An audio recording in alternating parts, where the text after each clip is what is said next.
আচ্ছা, অর্থনীতি বা ইকোনমিক্স বললেই কি আমাদের চোখের সামনে শুধু টাকা, শেয়ার বাজার বা দেশের বাজেট এসবের ছবি ভেসে ওঠে? যদি উত্তরটা হ্যাঁ হয়, তাহলে আজকের এই বিশ্লেষণটি কিন্তু ধারণাটা অনেকটাই বদলে দিতে পারে। চলুন আজ অর্থনীতির এমন কিছু নতুন রঙের সাথে পরিচিত হওয়া যাক, যা আমাদের চারপাশের দুনিয়া আর ভবিষ্যৎকে সম্পূর্ণ নতুনভাবে দেখতে শেখাবে। তো মূল প্রশ্নটা দিয়েই শুরু করি। অর্থনীতি মানে কি আসলেই কেবল টাকা পয়সার জটিল হিসাব?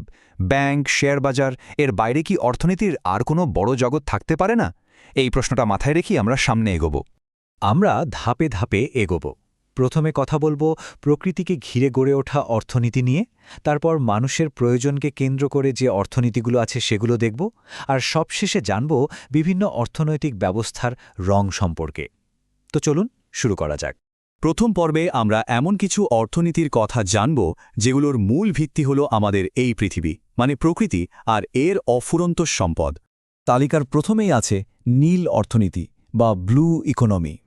খুবই সহজ করে বললে এটা হলো সমুদ্রকে কেন্দ্র করে গড়ে ওঠা অর্থনীতি। এর আসল উদ্দেশ্য হল সাগরের বিশাল সম্পদকে এমনভাবে ব্যবহার করা যা পরিবেশের ক্ষতি না করে দেশের উন্নতিতে সাহায্য করে। যেমন ধরুন, গভীর সমুদ্রে মাছ ধরা, সমুদ্রের নিচ থেকে খনিজ বা গ্যাস তোলা, কিংবা বন্দর তৈরি করে বাণিজ্য বাড়ানো, এই সব কিছুই কিন্তু নীল অর্থনীতির অংশ। এরপরেই আসছে সবুজ অর্থনীতি বা গ্রিন ইকোনমি। এই নামটা আমরা প্রায়ই শুনি, তাই না? এটা এমন একটা পরিবেশ বান্ধব অর্থনৈতিক মডেল যা প্রধান লক্ষ্যই হল পরিবেশের ঝুঁকি কমানো আর কার্বন নিঃসরণ নিয়ন্ত্রণে আনা। যেমন সোলার প্যানেল বসিয়ে বিদ্যুৎ তৈরি করা বা বৃক্ষরোপণ করে বনভূমি রক্ষা করা, এই সবই কিন্তু সবুজ অর্থনীতির উদাহরণ।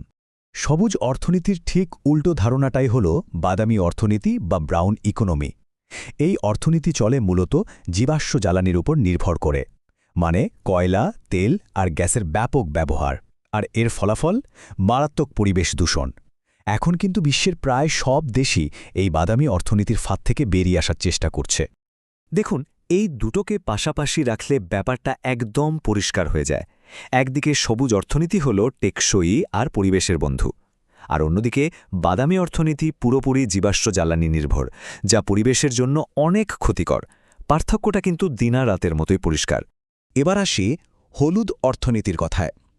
এটাকে আসলে সবুজ অর্থনীতিরই একটা বিশেষ শাখা বলা যেতে পারে। যখন কোনো দেশের অর্থনীতি বিশেষভাবে সৌরশক্তি বা সূর্যের আলোর ওপর নির্ভর করে বিদ্যুৎ উৎপাদন করে, তখন তাকে বলা হয় হলুদ অর্থনীতি। গ্রামেগঞ্জে যে সোলার হোম সিস্টেমগুলো আমরা দেখি, সেগুলো কিন্তু এর চমৎকার একটা উদাহরণ।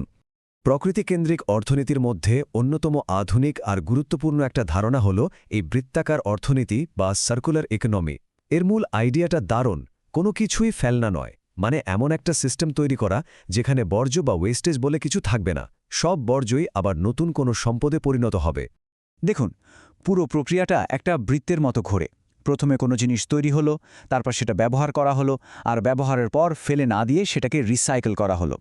শেষে সে রিসাইকেল করা জিনিস দিয়ে আবার নতুন কিছু তৈরি হলো। ভাবুন তো একবার, ফেলে দেয়া প্লাস্টিকের বোতল রিসাইকেল করে যদি সুতা বা পোশাক তৈরি করা যায়, তাহলে একসঙ্গে পরিবেশ এবং অর্থনীতি দুটোই কতটা লাভবান হতে পারে। বেশ, প্রকৃতিকে নিয়ে তো কথা হলো।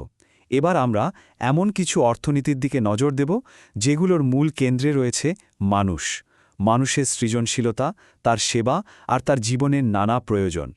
প্রথমেই আসছে কমলা অর্থনীতি, অর্থাৎ ক্রিয়েটিভ ইকোনমি।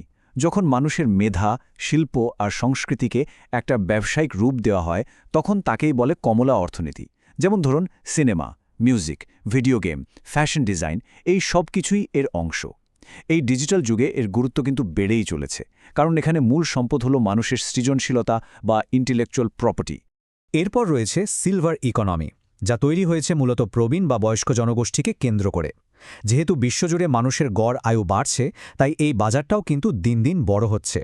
৫০ বছরের বেশি বয়সী মানুষদের জন্য বিশেষ স্বাস্থ্যসেবা, তাদের অবসর কাটানোর জন্য বিশেষ ব্যবস্থা বা তাদের জীবন সহজ করার মতো পণ্য, এই সবই সিলভার অর্থনীতির অন্তর্ভুক্ত। আচ্ছা, বেগুনি অর্থনীতি বা পার্পল ইকোনমি হল কেয়ার ইকোনমি, মানে যত্ন বা সেবামূলক কাজের অর্থনীতি। মানুষের যত্ন, সামাজিক উন্নয়ন, এই সব কিছুর সঙ্গে জড়িত অর্থনৈতিক কাজগুলোই এর আওতায় পড়ে।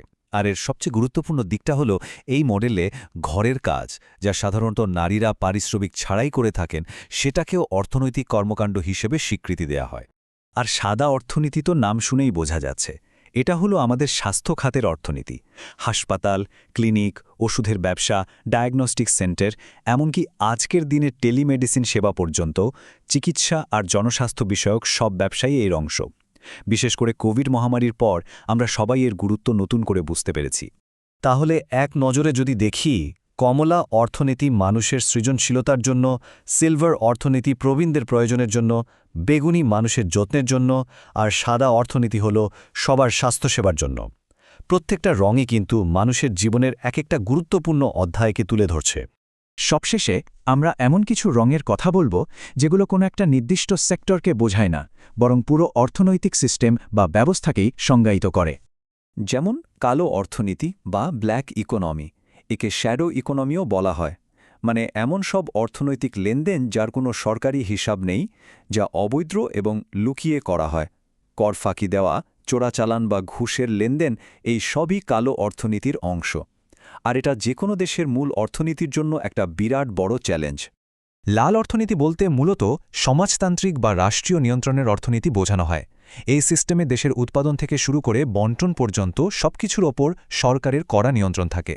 যদিও চীনের অর্থনীতিকে এর উদাহরণ হিসেবে ধরা হয়, তবে সময়ের সাথে সাথে সেখানেও কিন্তু অনেক পরিবর্তন এসেছে।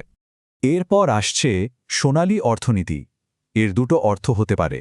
এক, যে অর্থনীতি সোনা বা অন্য কোনো মূল্যবান ধাতুর ওপর নির্ভর করে চলে, যেমন একটা দেশের কেন্দ্রীয় ব্যাংকে কত সোনা জমা আছে, সেটা তার অর্থনৈতিক শক্তির পরিচয় দেয়। আবার কোনো একটা নির্দিষ্ট খাতের যখন সেরা সময় চলে বা স্বর্ণযোগ চলে, সেটাকেও রূপক অর্থে গোল্ডেন ইকোনমি বলা হয়। এবং সব শেষে গণতান্ত্রিক অর্থনীতি। এটা এমন একটা অংশগ্রহণমূলক ব্যবস্থা যেখানে অর্থনৈতিক সিদ্ধান্ত নেওয়ার ক্ষমতা শুধু কয়েকজনের হাতে না থেকে সাধারণ মানুষের হাতে ছড়িয়ে দেওয়া হয়। এর মূল লক্ষ্য হল সম্পদের সঠিক বণ্টন নিশ্চিত করা, যেমন সমবায় সমিতি গড়ে তোলা বা ছোট উদ্যোক্তাদের সরাসরি বাজারে প্রবেশ করার সুযোগ করে দেওয়া। এই সবই গণতান্ত্রিক অর্থনীতির উদাহরণ। তাহলে দেখা যাচ্ছে অর্থনীতির জগৎটা আসলে সাদামাটা নয়, বরং বেশ রঙিন। নীল, সবুজ, কমলা থেকে শুরু করে লাল আর কালো পর্যন্ত প্রত্যেকটা রং শুধু একটা অর্থনৈতিক মডেল নয়, বরং এক একটা দর্শনকে তুলে ধরে। আর এই রঙগুলোই আমাদের ভাবতে শেখায় যে আমরা আসলে কেমন ভবিষ্যৎ গড়তে চাই। তাই এই আলোচনাটা শেষ করতে চাই একটা প্রশ্ন দিয়ে। এতগুলো রঙের মধ্যে থেকে আমাদের সবার জন্য, আমাদের ভবিষ্যতের জন্য কোন রঙটা বেছে নেওয়া উচিত? পরিবেশবান্ধব সবুজ, সৃজনশীল কমলা, নাকি সেবামূলক বেগুনি, অথবা এই সবগুলোর কোনো দারুণ সংমিশ্রণ? এই ভাবনাটা সবার জন্য রইল।